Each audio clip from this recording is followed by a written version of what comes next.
Assalamualaikum warahmatullahi wabarakatuh. Halo, di sini saya akan menjelaskan sedikit mengenai tentang pengantar studi Mushaf Al-Quran Nusantara yang akan dikembangkan atau dibawakan oleh Haji Fahrul Rozi MA.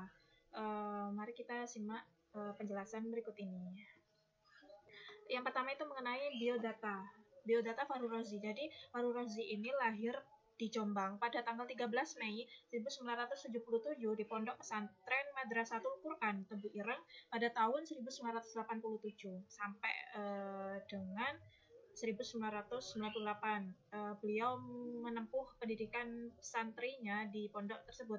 Lalu beliau mengambil jalur tahfiz Quran dan qiraah sab'ah kisaran pada tahun 1987 sampai 1996 dan beliau menempuh jenjang S1-nya di IAIN atau sekarang bisa disebut dengan UIN Sunan Kalijaga Yogyakarta pada tahun 2002 dan S2-nya di UIN Syarif Hidayatullah Jakarta pada tahun 2006.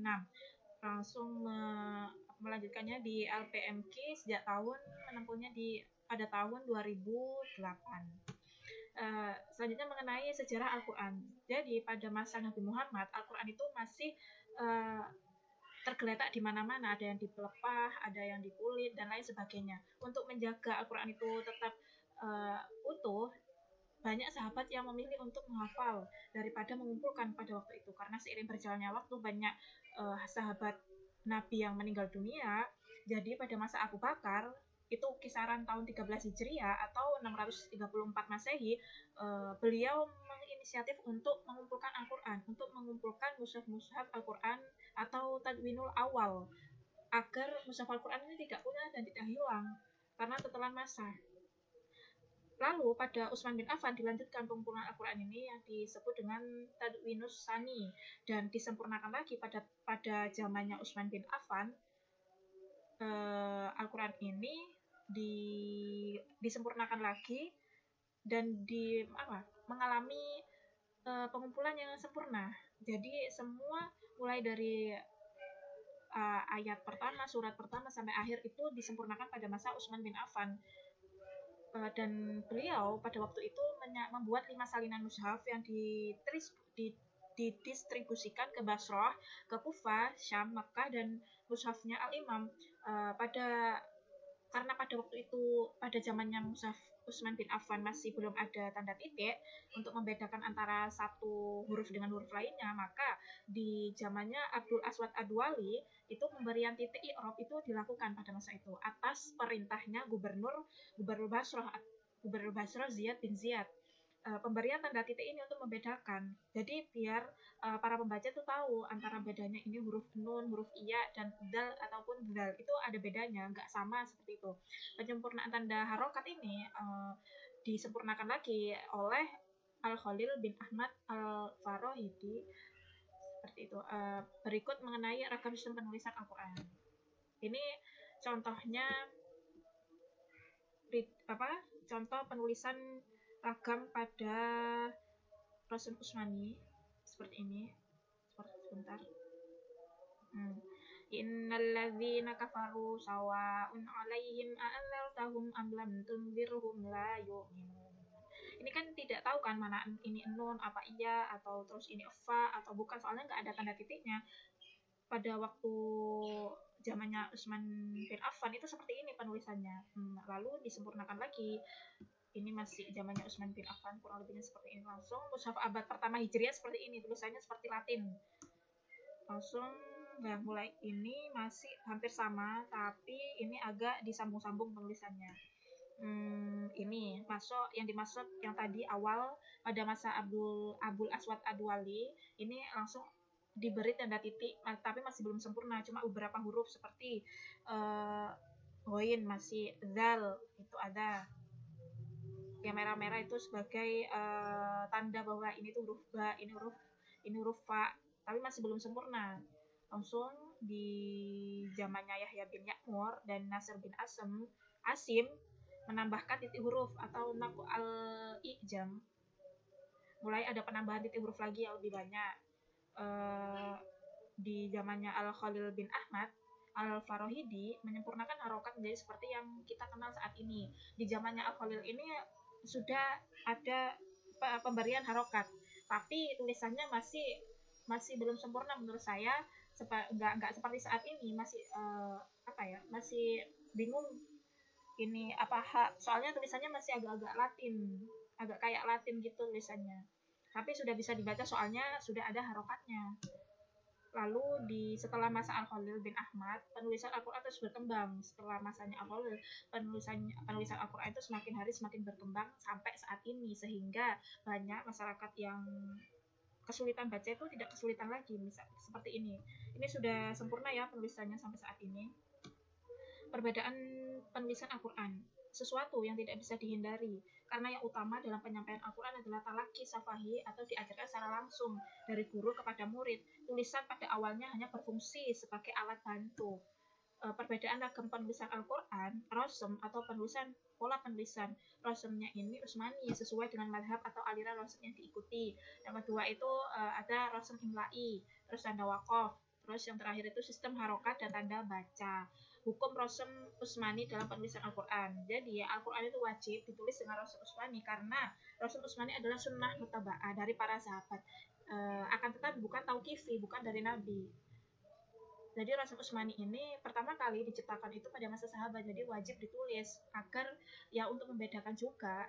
Banyak juga alasan ini disandarkan banyak juga imam-imam yang mengharuskan atau mewajibkan tulisan mushaf Al-Quran itu menggunakan rosem Utsmani seperti Yahya Al-Naisaburi, Abu Amr, Ahmad bin Hanbal dan lain sebagainya. Al-Quran boleh, yang selanjutnya itu hukum rosem Utsmani itu Al-Quran boleh ditulis dengan rosem qiyasi yang berkembang. Namun bagi kalangan tertentu harus tetap melestarikan pada penulisan Al-Quran dengan rosem Utsmani. Jadi Al-Quran itu, mushaf Al-Quran boleh ditulis dengan bukan rosem Utsmani, melainkan rosem qiyasi yang sedang berkembang. Tapi tetap harus berpacu pada rosem Utsmani, tetap disandarkan semua ke rosem Utsmani karena kebanyakan pada waktu itu sampai sekarang pun menggunakan rosem Utsmani. Karena penulisan mushaf yang paling sempurna itu pada masanya rosem Utsmani. Semua dikumpulkan itu lengkap sempurna itu pada masa Utsman bin Affan. Maka dari itu harus menggunakan rosem Utsmani. Yang selanjutnya itu Al-Quran tidak wajib ditulis dengan rosem Utsmani karena ada beberapa pendapat mengatakan Al-Quran tidak wajib ditulis dengan rosem Utsmani karena rosem Utsmani ini dianggap ijtihadi, produk yang muncul atau metode yang muncul dari hasil kebudayaan, ijtihad, bukan dari Nabi, seperti itu. Ada yang tidak mewajibkan.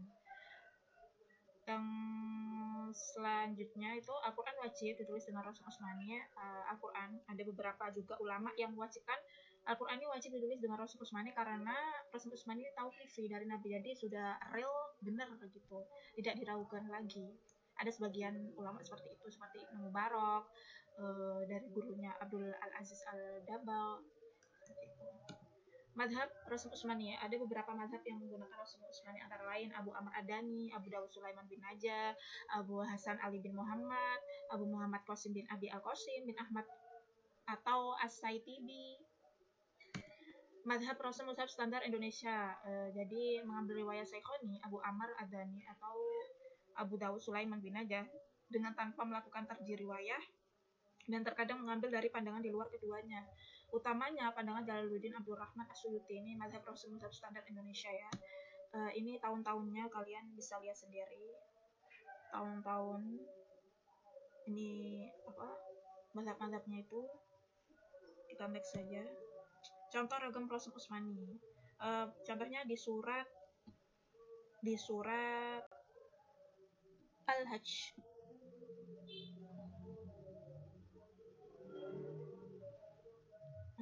Di surat ini Al-Hajj ini kalau nggak salah ya 11 ma'an atau di surat Yusuf wa ma'anu mushaf Madinah Abu Dawud Sulaiman bin Najah, Al-Jamahiriyah Abu Amr Adani wa ma'anu. Seperti itu, kurang lebihnya seperti ini contohnya ragam rosem Utsmani dari masa ke masa. Langsung kita masuk ke contoh-contoh mushaf Al-Quran cetak dengan rosem Utsmani. Ini berikut contoh-contoh mushaf Al-Quran. Ini mushaf Bombay dari riwayat Hafiz dari Imam Asim, dicetak oleh percetakan Mujama' Madinah. Kurang lebihnya seperti ini percetakannya. Ulaika ala hudam mir rabbihim wa ulaika humul muflihun. Selanjutnya Mushaf Standar Indonesia dengan riwayat Hafaz dari Imam Asim dicetak oleh Kementerian Agama bersama. Mushaf Iran seperti ini. Mushaf Madinah dengan riwayat Ad-Duri dan Imam Abu Amr dicetak oleh Percetakan Mujamak Madinah seperti ini juga. Yang selanjutnya Mushaf Madinah dengan riwayat Qolun dari Imam Nafi dicetak oleh Percetakan Mujamak Madinah seperti ini juga. Mushaf Jamahiriyah Libya dengan riwayat Qolun dari Imam Nafi dicetak oleh Jamaiyah Ad-Da'wah Al-Islamiyah Alamiyah Libya seperti ini juga. Yang terakhir contohnya Mushaf Madinah dengan riwayat Warshi dari Imam Nafi dicetak oleh Percetakan Mujamak Madinah seperti ini, hampir sama, cuma yang membedakan itu mungkin percetakan mushaf riwayatnya mungkin yang membedakan, tapi ya, semuanya hampir sama sih. Yang selanjutnya tabel perbedaan Rasul Utsmani Al-Baqarah, surat Al-Baqarah ayat 5 sampai 16 banyak. Ini misal Absorihim itu mushaf Libya, Absorihim mushaf Madinah itu Absor setelah huruf shad ini nggak ada alifnya. Itu yang membedakan. Ini juga ini ada alifnya, ini nggak ada. Ini juga ada alifnya, ini nggak ada. Cuma membedakan itu. Bedakan antara ada alifnya dan tidak. Ini tabel jumlah ayat. Jumlah ayatnya nomor pertama itu Madinah awal itu diriwayatkan oleh Nafi dari rawinya itu Nafi dari riwayat Abu Ja'far bin Yazid Al-Qa'qa. Itu jumlahnya katanya itu ada 6.217, 6.214 Madinah akhir, 6.000 yang kedua itu 6.219 Makkiyah. Rawinya itu Abdullah bin Kasir Al-Makki dari Mujahid bin Jubair dan selanjutnya ila akhirihi. Bagaimana langsung muncul bagaimana dengan jumlah 6.666 ayat. Angka ini berasal dari ini keputusan akhir itu kebanyakan sekarang menghitung ayat Al-Quran itu ada 6.666. Itu berasal dari keterangan Syekh Nawawi Al-Bantani dalam kitabnya Nihayazuz Zaid fi Irsyadil Mu'tadin. Menurut Al-Bantani, bilangan ayat Al-Quran itu ada 6.666 ayat jadi 6.666 ayat itu ada kategorinya. 1.000 ayat perintah, 1.000 ayat larangan, 1.000 ayat janji, dan 1.000 ayat ancaman, 1.000 ayat kisah-kisah dan khobar-khobar, 1.000 ayat tentang ibrah dan tamsil, 500 ayat tentang halal dan haram, 100 tentang nasih dan maksud, dan 66 ayat tentang doa, istighfar, dan zikir. Jadi 6.666 ayat itu ada pembagiannya sendiri-sendiri menurut Syekh An-Nawawi Al-Bantani. Ini juga menyebut beberapa pandangan mengenai jumlah ayat yang ada dalam Al-Quran. Misal Wahba Az-Zuhaili dalam tafsir Al-Munir fil Aqidah itu menyebutkan menurut tarikh hitungan yang berjumlah 6.666 ayat. Perhitungannya berdasarkan kalkulasi pertimbangan isi keseluruhan ayat dalam Al-Quran. Dalam pandangan ini, Al-Quran diklasifikasikan, dijumlahkan sebagai berikut. Al-Amr perintah 1.000, hampir sama ya kayak pendapatnya Syekh Nawawi Al-Bantani. Perbedaan yang selanjutnya tentang perbedaan awal juz. Mushaf Madinah itu Mushaf Indonesia seperti ini.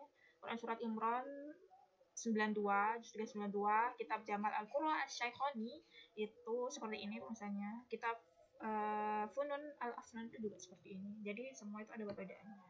Mungkin hanya itu saja yang bisa saya sampaikan. Kurang lebihnya mohon maaf.